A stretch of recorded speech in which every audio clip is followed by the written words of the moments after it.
Shalom Israel, Most High in Christ bless. I'm Officer Azaria with Israel United in Christ, and today I want to give some edification to the people of Papua New Guinea concerning the recent state of emergency. Because I look at the news and I see the people of Papua New Guinea, who are God's chosen people, the Israelites, rioting in the street, looting in the streets, vandalizing things. There's people that have been killed. But as the Israelites, are we to get caught up in these different things? What does the Bible say? Why do these things happen? And what's the solution to our problems? I want to start reading in the book of Daniel, chapter 9, verse 11.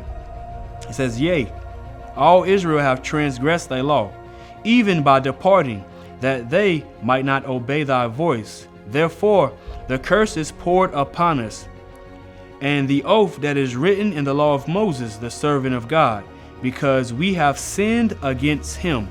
So God said that we as the Israelites, the people of Papua New Guinea, have sinned against him.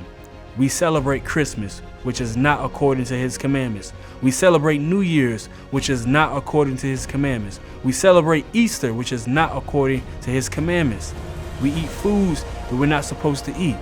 The women aren't dressing modestly. The men are shaving their beards off. All these things are against God's commandments. So now, because we broke God's commandments, we are being cursed as a people. Let's go through some of the curses. Deuteronomy chapter 28, verse 16.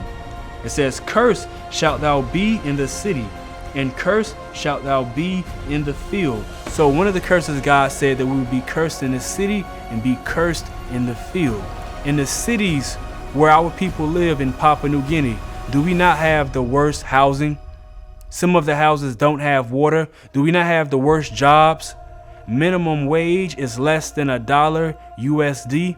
That's a curse according to God, because the land of Papua New Guinea belongs to you. The land of Papua New Guinea is rich in resources, but you don't benefit off the land. That's because we as a people are cursed. Let's go to another curse.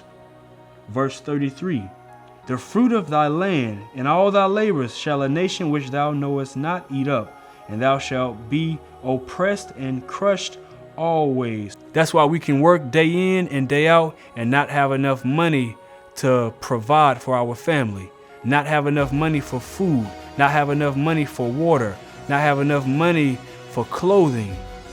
Let's go to the book of Hagi, chapter 1. In verse 5, it says, "Now therefore, thus saith the Lord of hosts, consider your ways." So God is telling the Israelites, the people of Papua New Guinea, consider your own ways. It's not the government's fault that our people are in the condition that they're in. God says for us to examine ourselves. "Ye have sown much and bring in little. Ye eat, but ye have not enough. Ye drink, but ye are not filled with drink. Ye clothe you, but there is none warm. And he that earneth wages to put it into a bag with holes." Meaning we would not prosper as a people. So this is what God means when he says that we would be cursed as a people. And we have to consider our own ways. It's our fault that we're in this condition. Let's go to the book of Proverbs, chapter 3, verse 31. It says, "Envy thou not the oppressor, and choose none of his ways." So we can't look at the government as if it's their fault. God says, "Envy thou not the oppressor, and choose none of his ways."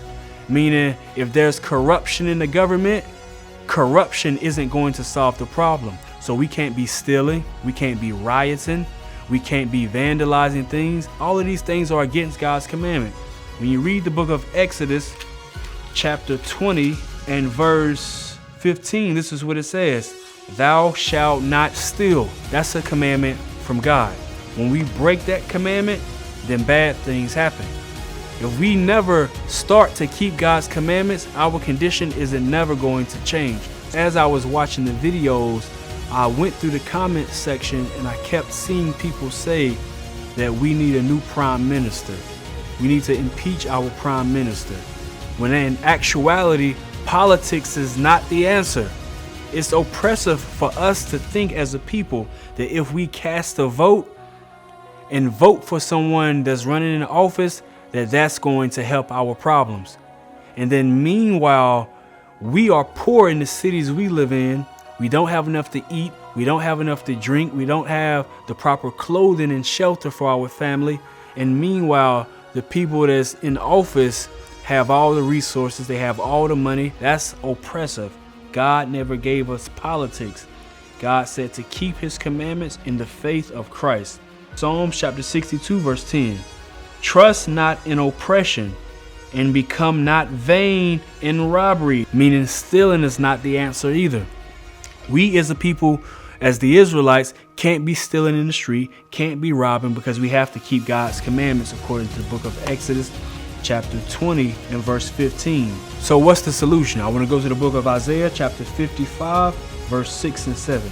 It says, seek ye the Lord while he may be found. Call ye upon him while he is near. So as you begin to learn who you are, what's required of you, what you can't do and what you can do, you have to continue to seek the Lord while he is near. Verse 7, it says, let the wicked forsake his way, and the unrighteous man his thoughts, and let him return unto the Lord, and he will have mercy upon him, and to our God, for he will abundantly pardon. So we as the Israelites have to forsake our wicked ways. We have to stop stealing. We have to stop looting. We have to stop vandalizing. We can't be celebrating Christmas. We can't be celebrating Easter. We can't be celebrating New Year's. All those things are against God's commandments. I want to get the book of Baruch chapter 4 verse 28. For as it was your mind to go astray from God, so being returned, seek him 10 times more. So we have to learn how to seek God 10 times more, meaning we have to learn the commandments. The book of Deuteronomy chapter 28 verse 1.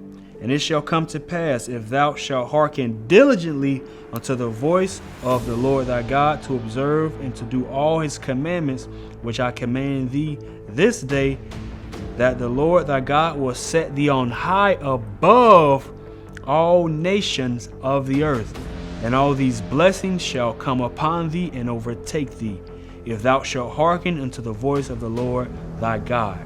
So in order to begin to fix the problems in our neighborhoods, in our cities that we live in, we have to keep God's commandments so that we'll be blessed as a people. Shalom, Israel. Most High in Christ bless.